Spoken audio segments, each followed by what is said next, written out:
Hi everyone, in this video we're going to look at why differentiation works. And to illustrate this, we're just going to draw up a generic curve that we'll call f of x.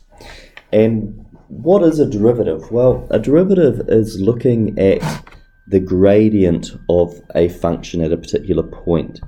And so if we think about how we define a gradient is equal to the rise over the run. And what we need for that is 2 points on a graph to get that. So let's take that, let's take this point here and we'll call that x, and we'll take another point here and we'll call that x plus some difference. We'll call this difference between the two h, so x plus h. And for any value of x we can get a function value f of x, and therefore any value of x plus h we can get a function value of f of x plus h. So if we look at this particular diagram here, the line joining those 2 points would give us an approximate gradient of that curve, and so our rise would be the change in our y value, f of x plus h minus f of x, and our change in run would be this distance h, so all over h. Now that only gives us an approximation. If we wanted something more accurate, what could we do?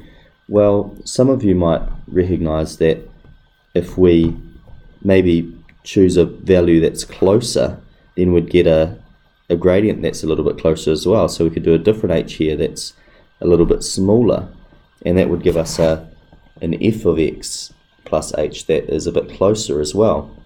And we could keep on getting closer and closer.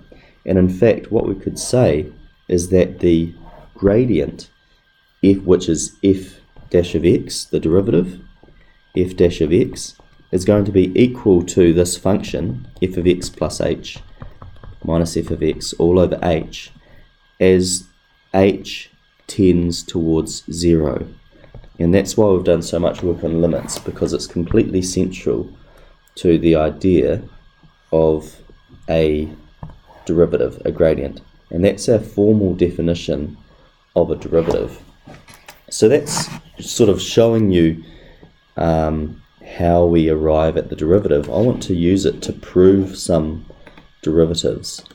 So we'll come over here and we'll paste our new definition over here, and we'll use it to prove that if f of x equals x squared, then f dash of x equals 2x.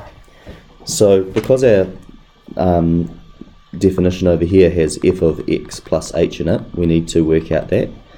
And so our function is x squared, so we'd need to work out x plus h squared, and that would be x squared plus 2hx plus h squared.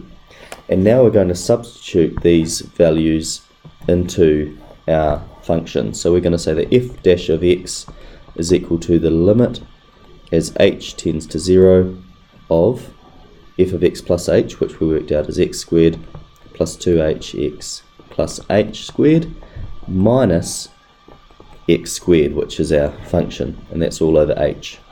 So we're going to do some simplifying here. That term cancels with that term, and so we're going to have the limit as h tends to 0 of 2hx plus h squared all over h, and we're going to simplify, or we're going to factorize the top.